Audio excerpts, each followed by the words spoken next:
देखिए अध्याय 8 में दिया है, अध्याय 8 में सममिति। इस चैप्टर में हम सभी सममिति के बारे में पढ़ेंगे। ठीक है, चलिए देखते हैं कि सममिति का मतलब क्या होता है। देखिए यहाँ पे दिया है सममिति। सम का मतलब होता है बराबर और मिति का मतलब होता है माप, यानी बराबर माप वाले आकृति को सममिति कहते हैं। बराबर माप वाले सम यानी बराबर और मिति मतलब माप, यानी बराबर माप वाले आकृति को क्या कहते हैं, सममिति कहते हैं।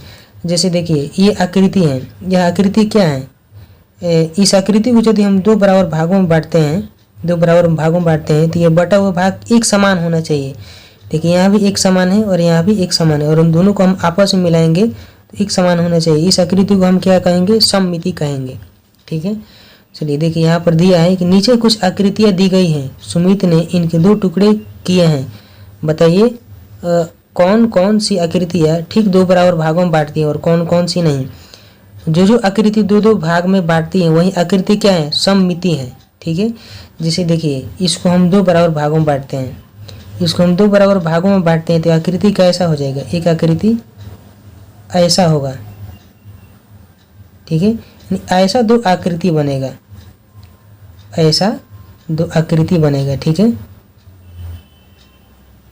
देखिए यहाँ पर दिया है ऐसा दो आकृति बन रहा है, और इन दोनों आकृति को हम मिलाएंगे तो हमें एक समान आकृति बनना चाहिए। तो इस आकृति को क्या कहते हैं, सममित कहते हैं। जैसे देखिए इसको बीच भाग से काटा गया है। ठीक है, इसका एक भाग अलग है और इसका दूसरा भाग भी अलग है, और इन दोनों को हम ज्वाइंट करेंगे, यानी मिलाएंगे तो एक समान होना चाहिए। देखिए यदि इस आकृति को हम ऐसे काटते हैं तो ऊपर वाला बड़ा भाग हो जाएगा और नीचे वाला छोटा भाग हो जाएगा। तो ऐसी स्थिति में यह आकृति क्या है, सममित नहीं है। देखिए इस आकृति को भी हम जब यदि देखते हैं, इसको दो बराबर भागों में बांटा गया है तो यह भी सममित है और यह आकृति भी सममित है। ठीक है, इसको भी हम सममित कहेंगे क्योंकि यह दो बराबर भागों में बांटा गया है, और यह शंक्वाकार जो आकृति है यह भी सममित है, इसको भी दो बराबर भागों में बांटेंगे तो एक समान हो जाएगा। और देखिए ये आकृति है, इसको दो बराबर भागों में यदि हम बांटते हैं तो यह भिन्न भिन्न हो जाएगा, यानी अलग अलग हो जाएगा। तो यह आकृति क्या है, सममित नहीं है। यह भी सममित है, इसको हम दो बराबर भागों में बांटेंगे तो एक दूसरे के समान होगा, तो यह सममित है।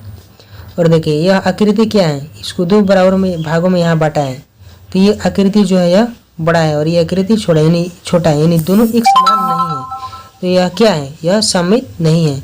यह आकृति भी सममित नहीं है, एक दूसरे के समान भाग नहीं है, यह भी सममित नहीं है। ठीक है, चलिए आगे देखते हैं।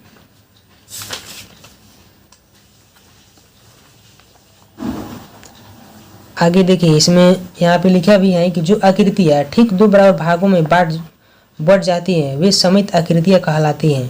ठीक है, और बांटने वाले रेखा सममित रेखा का अक्ष कहलाती है। जैसे देखिए यहाँ पर दिया है, नीलू और टीनू ने बैगन को दो बराबर भागों में काटा है। देखिए इस बैगन को नीलू ने ऐसे काटा है, ठीक है, और टीनू ने ऐसे काटा है। बोल रहा है कि इन दोनों में से कौन से सही भाग में काटा है, इन दोनों में से सममित कौन है। कहने का मतलब है कि इन दोनों चित्र में सममित कौन है, तो सममित कौन है, ये सममित हो जाएगा। ठीक है, क्योंकि यह दोनों एक समान भाग है और ये दोनों असमान भाग यानी अलग अलग हैं। तो सममित कौन हो जाएगा, ये टीनू वाला हो जाएगा। ठीक है, किसने सममित आकृतियों में काटा है, तो टीनू ने काटा है। ठीक है, चलिए आगे देखते हैं। इसमें दिया है कि नीचे दी गई आकृतियों में सममित अक्ष बनाया गया है। जैसे यहाँ देखिए इस आकृति को ऐसे सममित बनाया गया है और इसमें भी ऐसे सममित बनाया गया, इसके दोनों भाग क्या है, एक दूसरे के समान है।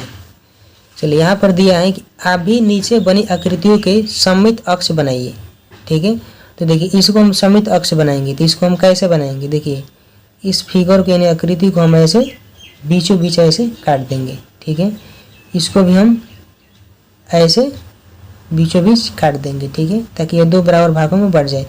और देखिए इसको हम दो बराबर भागों में बांटने के लिए इसको हम ऐसे काटेंगे, ऐसे बीचों बीच काट देंगे। ठीक है, देखिए इस आकृति को भी हम बीचों बीच ऐसे काटेंगे ताकि सममित हो जाए दोनों इसके भाग, और इसको हम ऐसे बीचों बीच ऐसे हम बराबर भाग में काट देंगे। ठीक है, देखिए इस आकृति को भी हम ऐसे बीचों बीच काट देंगे।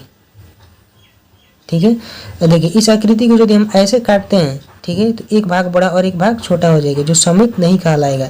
तो सममित के लिए हम क्या करेंगे, इसको हम ऐसे बीचों बीच ऐसे काट देंगे। ठीक है।